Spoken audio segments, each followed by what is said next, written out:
오늘은 그치지 않는 성실성, 그치지 않는 예배라고 하는 제목으로 우리 말씀을 한번 듣도록 하겠습니다.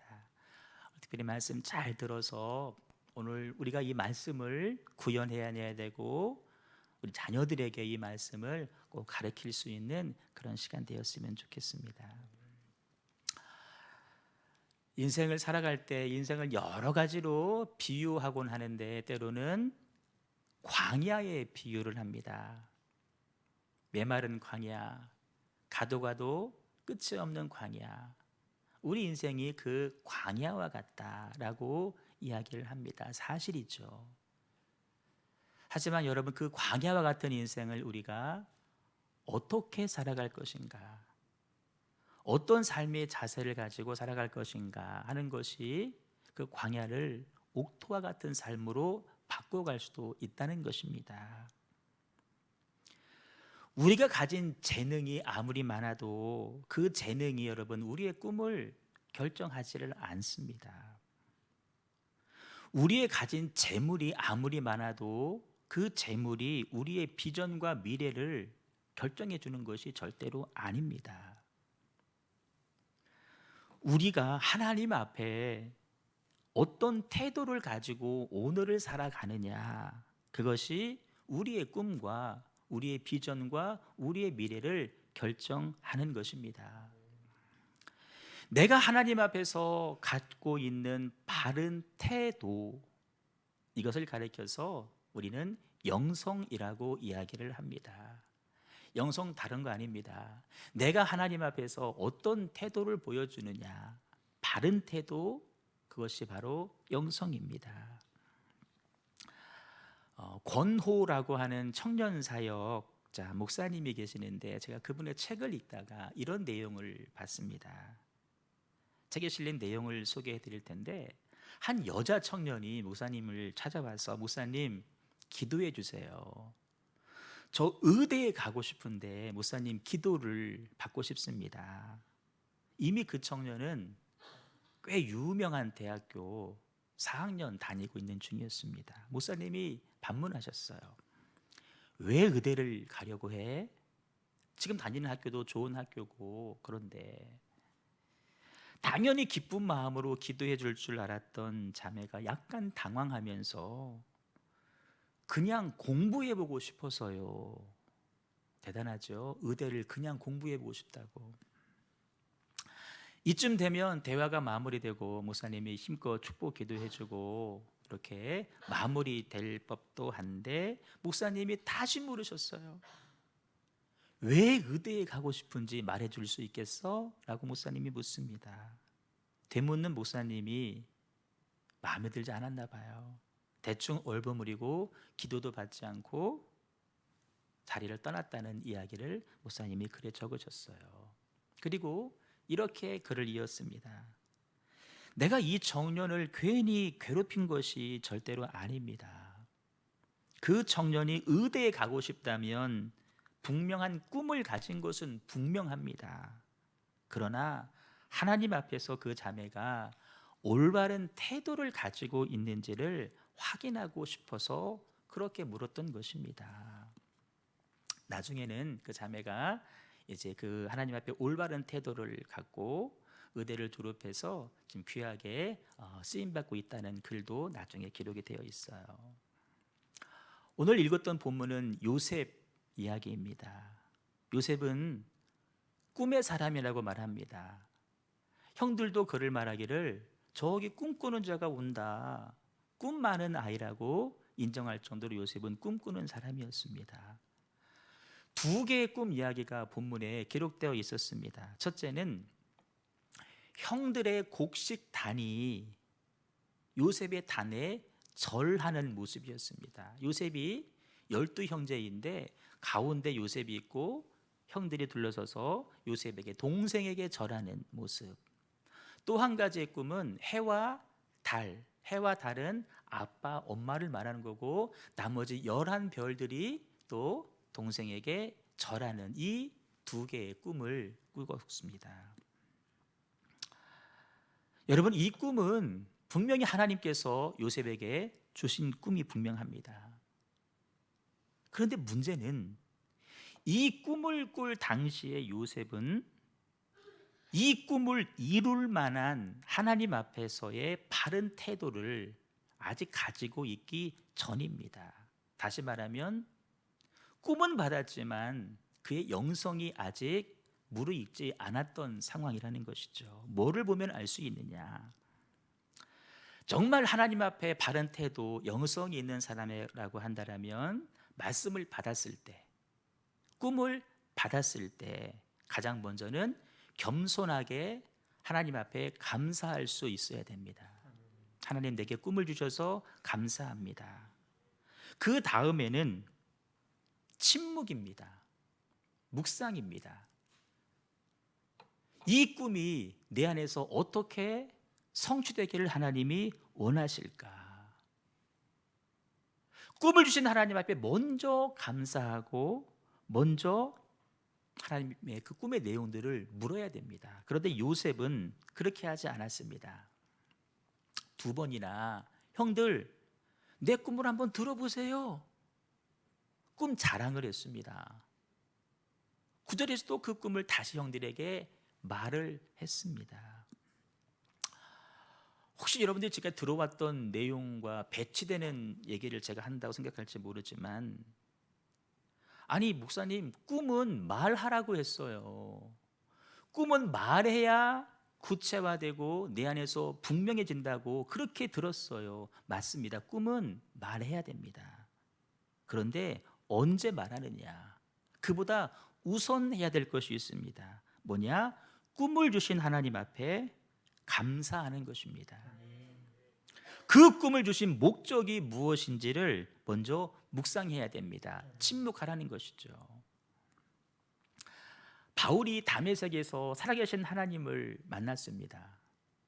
하나님이 그에게 꿈을 주셨습니다. 너는 이방인을 위한 나의 사도가 될 거야. 내가 너를 통해서 이방인에게 복음을 전할 거야. 바울이 알겠습니다. 곧장 사역에 뛰어들지를 않았습니다. 그 비전을 받고 난 다음에 바울은 고향 길리기아 다소에 가서 3년 동안 묵상하며 지냅니다. 감사하며 지냅니다. 그것이 내 안에 분명해지기를 그는 기도합니다. 그 다음에 꿈을 말하는 것이 순서이죠. 우리 주변을 한번 이렇게 보면 가끔 누가 묻지도 않았는데 자기 꿈에 대해서, 자기 미래에 대해서 막 한없이 늘어놓는 사람들을 종종 보게 됩니다. 사실 여러분, 그 말을 듣는 것이 그다지 쉬운 일이 아님을 여러분들도 다 인정하실 것입니다. 우리 마음속에 저 꿈이 또 언제 또 바뀌려고, 솔직히 그런 마음이 들 때가 있습니다. 하나님 앞에 바른 태도가 아직 세워지지 않았다는 이야기입니다. 겸손과 감사와 침묵의 영성이 필요하다는 것이죠.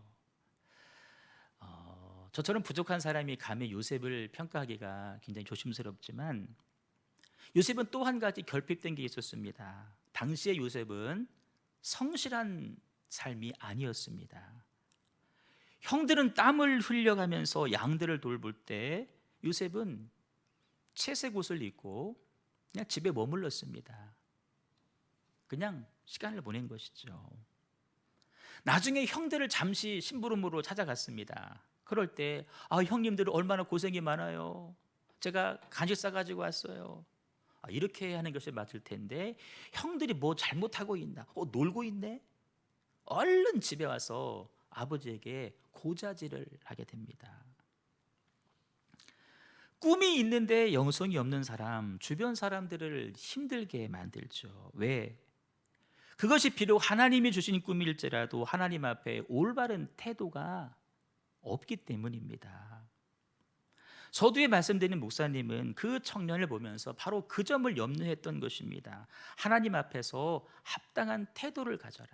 그 꿈에 걸맞는, 그 꿈을 이루어갈 수 있는, 이루고 난 다음에도 그 꿈을 지켜갈 수 있는, 그 꿈을 통해서 하나님 앞에 영광 돌릴 수 있는 너의 삶의 태도, 합당한 태도, 영성이 중요하다.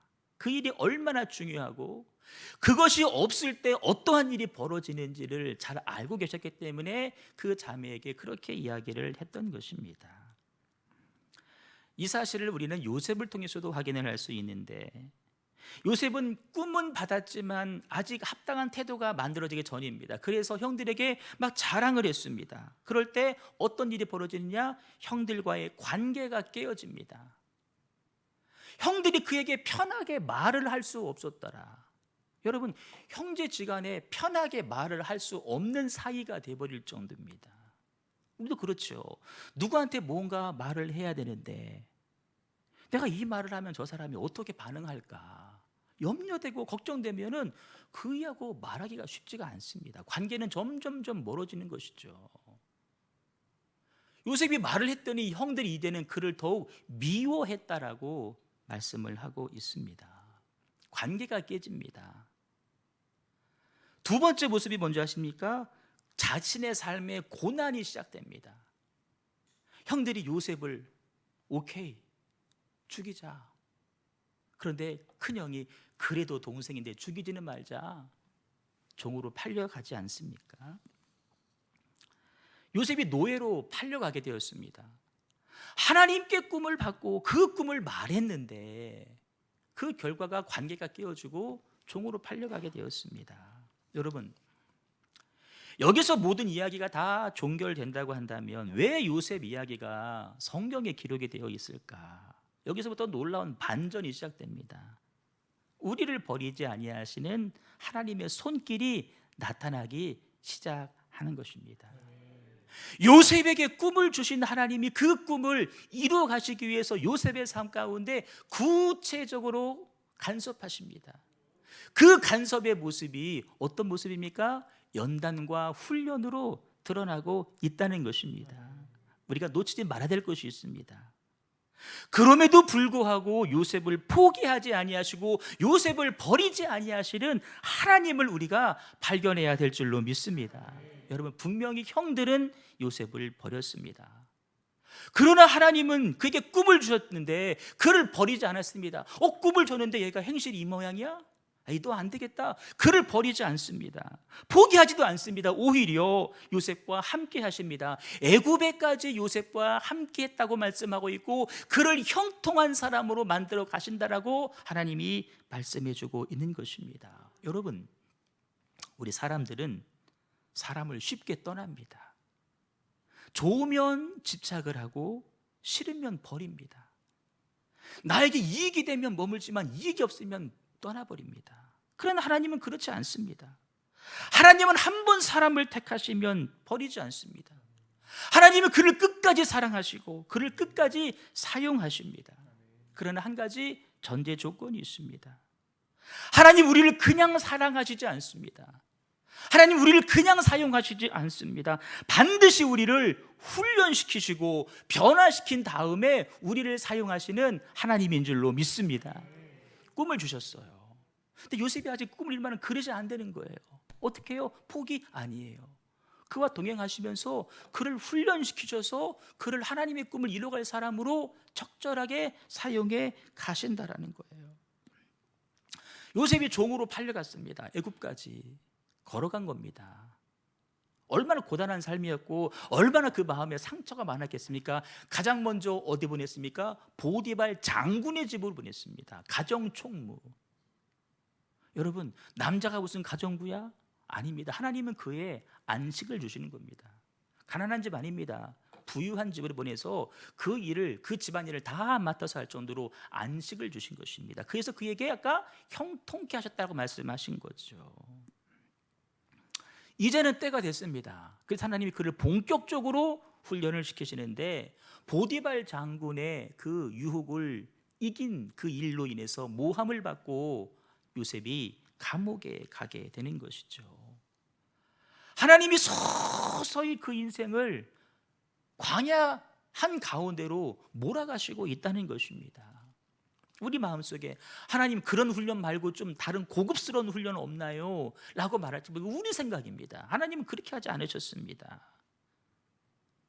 여러분, 감옥이라고 하는 상황은 정말 말 그대로 광야 중에 광야입니다. 하나님 어쩌면 찾아볼 수 없는 그런 자리입니다. 하나님 기억조차 나지 않을 그런 자리입니다. 그런데 생각해 보십시오. 왜 요셉이 감옥에 왔습니까? 죄를 지어서? 도둑질해서 사람을 죽여서 아닙니다. 하나님 말씀을 지켰더니, 주인이 다 허락했지만 당신만 허락하지 않았어요. 우리 눈에는 보이지 않지만 여기에 하나님이 계시는 거예요. 내가 어찌 죄를 짓겠습니까? 하나님 말씀대로 살려고 했던 그 믿음의 결단 때문에 요셉은 감옥에 가게 되었습니다. 사람 앞에, 하나님 앞에 선명한 기준을 요셉이 보였습니다. 요셉은 서서히 그 마음 가운데 내가 하나님 앞에서 올바른 태도로 살아야 되겠다, 내가 사람 앞에서 내가 정말 흐트러지지 않아야 되겠다, 이 삶을 결단하는 것입니다. 영성을 갖고 살겠다. 그런데 그 결과가 감옥이었습니다. 우리는 여기서 한 가지 영적인 원리를 발견하게 됩니다. 우리가 하나님 앞에서 올바른 태도, 영성을 갖겠다고 결심하는 순간, 또 쉽게 말하면 내가 하나님 말씀대로 한번 살아봐야지, 내가 예비하는 삶을 살고 순종의 삶을 살고 헌신과 내가 충성의 삶을 한번 살아봐야지 라고 결단했던 그 순간 이후부터 우리 삶이 점점 광야로 들어갈 수가 있다는 것입니다. 왜? 하나님이 그래 결심했어? 그럼 그런 삶을 살아야지. 근데 그런 삶은 함부로 쉽게 되는 것이 아니야. 훈련이 필요해. 그래서 우리 삶을 광야 학교에 입학을 시킨다는 것입니다. 그때 우리는 발견하셔야 되죠. 일이 왜 이렇게 꼬여가지? 내 마음은 그게 아니었는데, 그것이 아니라 하나님이 내 삶에 개입하시는구나. 그 꿈은 내 생각, 내 의지가 아니라 하나님 주신 꿈이었고, 하나님이 그 꿈을 이루어 가시기 위해서 나를 지금 이렇게 저렇게 훈련하기 시작하셨구나. 요셉은 하나님 앞에서 올바른 태도를 훈련받기 위한 최적의 장소, 광야에 들어가게 된 것입니다. 여러분, 우리 앞에 놓여진 광야의 길 어떻게 하시겠습니까? 피하시겠습니까? 아니면 물러서겠습니까? 그것도 아니면 돌이키시겠습니까? 분명한 사실은 광야도 길이라는 것입니다. 따라합니다. 광야도 길입니다. 광야도 길입니다. 평탄한 길만 길이 아닙니다. 돌아가더라도 그 길도 길입니다. 광야도 길입니다. 그 길을 내가 어떤 태도로 걸어갈 것이냐, 믿음의 태도로 걸어가는 것입니다. 하나님 앞에 바른 태도를 갖게 하시려는 하나님의 인도라고 믿고 하나님 앞에서 올바른 태도, 우리의 영성이 한없이 깊어져 갈 수 있기를 주님의 이름으로 축복합니다. 그렇다면 우리가 광야 같은 삶을 지금 다들 지나가고 있어요. 이 상황 가운데 내가 어떤 태도로 하나님 앞에 설 것인가? 두 가지입니다. 첫째는 그치지 않는 성실함의 모습입니다. 그치지 않는 성실함. 되게 많은 사람들이 순발력으로 그 상황, 그 위기를 넘어가려고 합니다.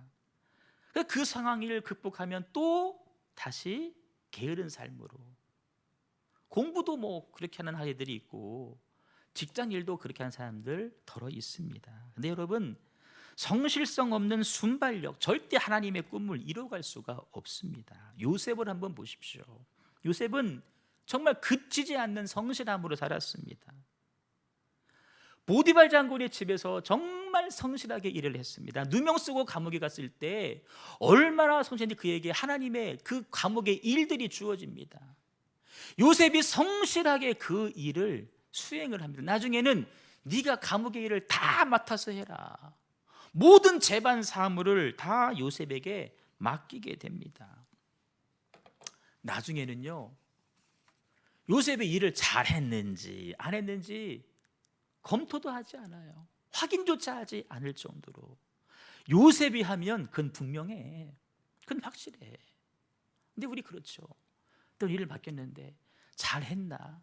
중간에 막 점검도 해야 되고 확인도 해야 되고, 또 막 확인해 보면 또 아직 아무것도 되어 있지 아니하고, 하나님 앞에 올바른 태도가 아니라는 것이죠.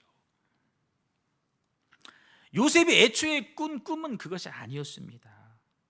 감옥에서 죄수 돌보는 거 요셉의 꿈 아니었습니다. 하나님, 이건 아니잖아요, 이거 내게 주신 꿈 아니잖아요 말할 수 있는데, 요셉은 그렇게 하지 아니하고 주어진 일에 최선을 다했습니다.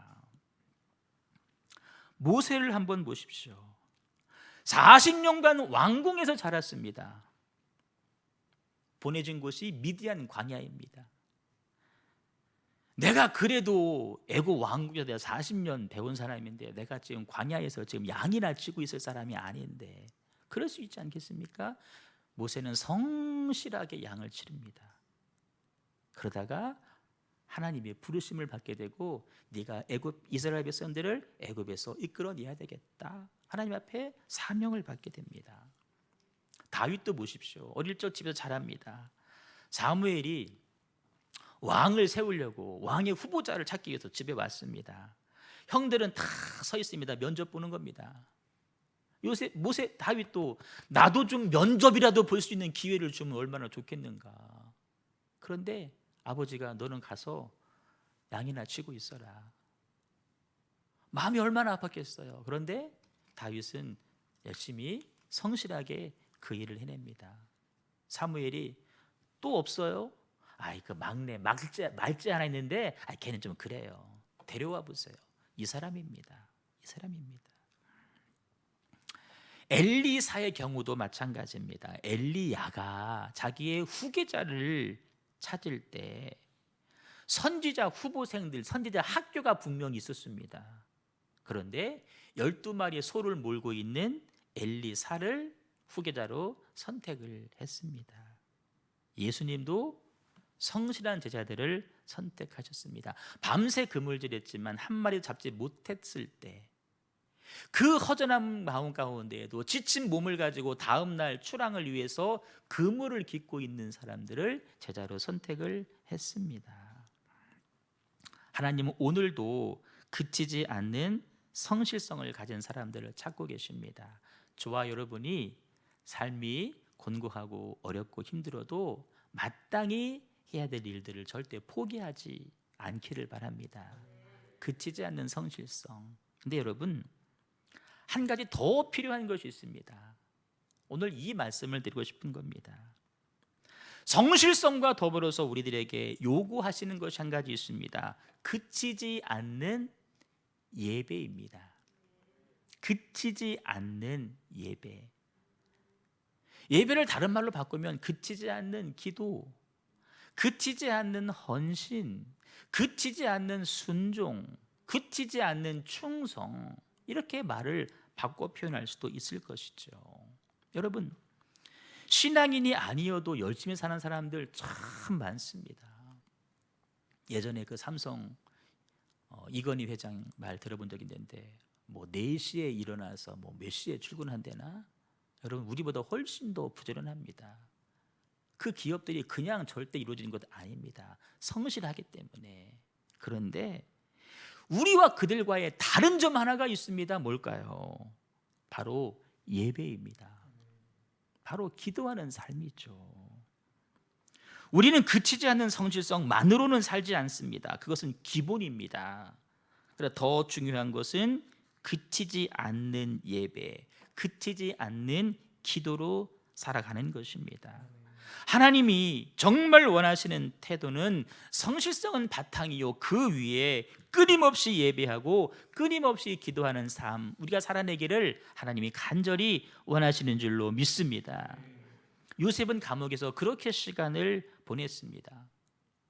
성경을 아무리 찾아봐도 요셉이 감옥에서 예배했다, 기도했다는 말 나오지 않는데 우리는 그 증거를 찾을 수가 있습니다. 뭐냐? 나중에 요셉이 불러냈습니다. 바로왕이 꾼 꿈을 해석해봐라. 여러분 생각해봐요. 저는 늘 경험합니다.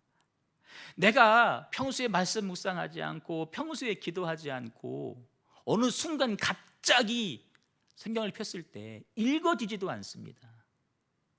무슨 말인지도 모릅니다. 전혀 모릅니다. 영감이 전혀 주어지질 않습니다.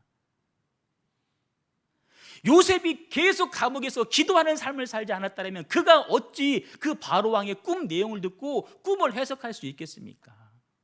점쟁이 아닙니다. 그가 늘 감옥에서 하나님과 예배하며 기도하며 영적인 교제하는 삶을 살았기 때문에 그 꿈의 내용을 한번 듣고 이것은 이런 겁니다. 하나님의 계획입니다. 하나님이 하실 일이 있습니다 라고 그 꿈을 해석했다는 것입니다. 절대 단순간에 주어지는 것이 아니라는 거예요. 계속된 영적인 교제 가운데 성령의 지혜와 지식이 그에게 충만했기 때문에 그 꿈을 정확하게 올바르게 해석할 수가 있었다는 것입니다. 열심히 살기는 살지만 기도하지 않는 분들이 더러 계시고, 또 기도는 열심히 하지만 열심히 일하지 않을 때가 더러가 있습니다. 요셉은 그렇지 않았습니다.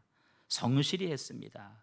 더 나아가서 끊이지 않는 기도와 예비의 삶을 살았다는 것이죠. 나는 우리 성도님들이 정말 성실하게 살아가고 계시죠. 좀 더 바란다라면 지금보다 조금 더 예배하시고, 조금 더 기도하시고, 조금 더 말씀 속으로 들어가시고, 그치지 않는 영적인 삶을 살기를 간절히 소망합니다. 내가 먼저 그런 삶을 살 때 내가 하나님 앞에 올바로 설 수 있을 것이고, 그런 나의 등거리를 바라보면서, 내 뒷모습을 바라보면서 우리 자녀들이 보고 배우는 것이죠. 우리 아버지 어머니 그렇게 어려운 상황 가운데에서도 그 삶을 그치지 않았어, 중단하지 않았어. 여러분, 신앙 교육은 보여주는 것입니다. 그럴 때 우리 자녀들이 요셉처럼 세워지는 거예요. 여러분, 지금 우리가 상황이 얼마나 어려워요. 사실이죠. 그런데 앞으로 더 어려워질 것입니다. 우리 자녀들이 어른 되었을 때는 이보다 더 큰 어려움들이 그들 주변에 둘러쌀 것입니다. 그들이 어떻게 그 상황들을 이겨내게 할 수 있을까요? 우리가 도와줘요? 못 도와줘요. 나이 들어서 도와줄 수가 없어요. 그들 스스로 이겨내야 됩니다. 어떻게? 그들이 믿음을 갖고 있지 아니하면, 신앙 안에 살지 않으면 절대 극복할 수 없는데, 그 신앙이 그때 들어가느냐? 여러분, 그렇지 않다는 겁니다. 지금 어려서부터 기도와 말씀으로 내가 보여주고 그런 삶을 몸에 배게 해야 됩니다. 여러분, 몇 해 전에 청주에 비 엄청나게 왔던 적이 있었지 않습니까? 많은 분들이 교회 올 때 무신천 넘치고 저쪽 강내 넘치고 차 통제하고, 여러분, 그날도 그 뚫고 와서 예배하신 분들 계십니다. 코로나, 그렇다고 또 안 나오신 분들 그렇게 생각하지 마세요. 이 상황 가운데에도 아이들 안고 와서 예배하는 분들이 있습니다.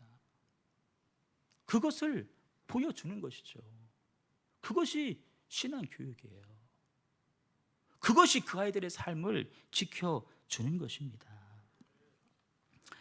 요셉이 그치지 않는 성실성과 그치지 않는 예배를 통해서 광야의 시간을 견뎌냅니다. 마침내 이제 그 꿈이 성취될 때가 왔습니다. 말씀대로 바로가 꿈을 꿨는데 해석할 사람이 없습니다. 요셉을 기억하고 요셉을 불러오게 됩니다. 드디어 꿈이 성취되는 순간입니다. 여러분, 하나님의 방법은 그렇습니다. 우리가 준비되어 있지 않으면 눈앞에 있는 기회도 여러분 놓쳐버리게 됩니다. 가장 불행한 사람은 왜 나는 기회가 없어? 기회가 없는 사람이 아닙니다.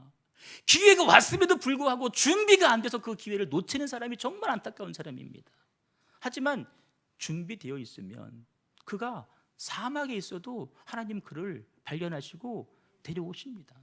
그 자리에 앉으시는 것, 이것이 하나님이 하시는 하나님의 방법인 줄로 믿습니다. 요셉이 이제 바로 왕 앞에 들어가게 됩니다. 놀라운 일이, 드디어 꿈이 이제 시작됩니다. 성취됩니다. 히브리 노예로 팔려온, 외국에서 노예로 팔려온 노예가 당대 최 강국 애굽의 왕 앞에 서게 됐습니다. 그런데 더 놀라운 것은 그 왕 앞에 선 요셉의 모습을 한번 보십시오. 이렇게 말합니다. 그 꿈을 해석하기 전에 먼저 하나님 하실 일을 당신에게 보여주시는 겁니다 라고 먼저 이 이야기를 하는 거예요. 하나님이 하실 일이 있어서 꿈꾸게 하셨습니다. 바로는 태양의 아들이라는 뜻입니다. 신이라는 뜻이죠. 신 앞에서 자기가 믿는 하나님을 요셉은 증거하고 있는 것이죠. 많은 사람들이 어떤 꿈이 성취되어서 어떤 자리에 올라갔을 때 자기 자신을 드러내는 경우가 많이 있는데, 요셉은 겸손하게 하나님입니다. 하나님을 드러내고 있죠. 이제 꿈의 절정, 마지막 순간, 아까 꿈이 뭐였어요? 열한 볏집이 절하는 꿈입니다. 그 꿈이 이루어질 순간이 이제 왔습니다. 이런저런 과정을 통해서 아시죠? 흉년이 들어서 형들이 곡식을 사러 애굽에 왔다가 이렇게 해서 나중에 온 식구들이 요셉 앞에 서게 되고 요셉은 총리가 되었습니다. 총리 앞에 절하게 되는 그런 자리에 왔습니다. 요셉임을 알았습니다. 형님임을 알았습니다. 힘 있는 요셉입니다. 어떻게 할 수 있습니까? 요셉을 형들을 죽일 수도 있습니다. 근데 요셉은 어떻게 합니까? 형들을 용서하죠. 이렇게 말합니다. 하나님의 생명을 구원하시려고, 이스라엘을 살리시려고, 온 인류를 살리시려고 나를 당신들보다 먼저 보내셨습니다. 뭐 합니까? 형들을 용서하는 요셉의 모습입니다. 여러분, 꿈하고 용서하고 무슨 상관이 있을까? 하나님의 꿈을 가진 사람들은 하나님께서 사셨던 삶의 모습을 나타냅니다. 하나님께서 우리를 사랑하셔서 우리를 용서하셨습니다. 하나님의 꿈을 받은 요셉도 형들을 용서합니다. 그가 받은 꿈이 하나님께로부터 왔다라는 증거입니다. 예수님의 삶을 나타내는 것이죠. 한국 사회를 보십시오. 반대 세력 밑에서 참고 참으며 하지만 뒤에서 칼을 갈아오지 않습니까? 세력을 키워와요. 나중에 때가 되면 정권 잡으면 무참하게 복수의 칼을 휘두릅니다. 요셉도 그렇게 할 수 있었습니다. 형들은 나중이라고 하더라도 보디발 그의 아내 처형할 수 있습니다. 요셉은 용서합니다. 용서함으로 인해서 자신의 꿈이 하나님의 꿈임을 드러낸 것입니다. 내가 하나님의 사람이구나. 요셉의 꿈을 통해서 하나님이 영광을 받으십니다. 동일하게 우리의 꿈을 통해서도 하나님이 영광을 받으십니다. 근데 그 과정이 필요하죠. 연단이 필요하고 훈련이 필요한데 그때 나는 어떤 삶의 태도? 그치지 않는 성실성, 그치지 않는 예배. 나는 바라기는 우리 모든 형제 가족들이 이런 상황 가운데에서도 이 두 가지 삶의 모습을 꼭 구현할 때 우리의 자녀들이 먼저는 요셉처럼 하나님 앞에 인정받고 주목받으며 선택되어서 다른 사람들에게 선한 영향력을 끼치며 생명을 살리는 귀한 자들로 값지게 쓰임받게 될 줄로 믿습니다. 말씀 하나 크게 읽고 마칩니다. 시작. 너희 안에서 착한 일을 시작하시니가 그리스도 예수의 날까지 착한 일을 시작하시니, 착한 일 선행, 하나님의 계획을 시작하신 분이 하나님이신데 그 날까지 이루어 가실 것이다. 우리가 이루는 것이 아니라 꿈을 주신 하나님이 그 꿈이 이루어 가도록 우리 가운데 이루어 가신다는 겁니다. 이루어 가는 과정에 있는 것입니다. 지금 겪는 어려움과 환난과 고난과 연단은 우리 자녀들이 지금 밖에서 여러분 어떠한 모습으로 지금 살고 있다 할지라도 그것은 훈련이고 연단입니다. 그건 절대 결론이 아닙니다. 마침표 아닙니다. 과정입니다. 이루실 그날까지 나는 확신한다. 이뤄가지고 확신한다. 그 과정에서 내가 어떤 삶의 모습을 그들에게 보여주느냐 하는 것은 너무나도 여러분 중요한 모습입니다. 그치지 않는 성실성, 그치지 않는 예배, 예배는 다 포함됩니다. 이 두 가지 삶의 모습 꼭 우리가 실천할 수 있기를 주님의 이름으로 축원합니다.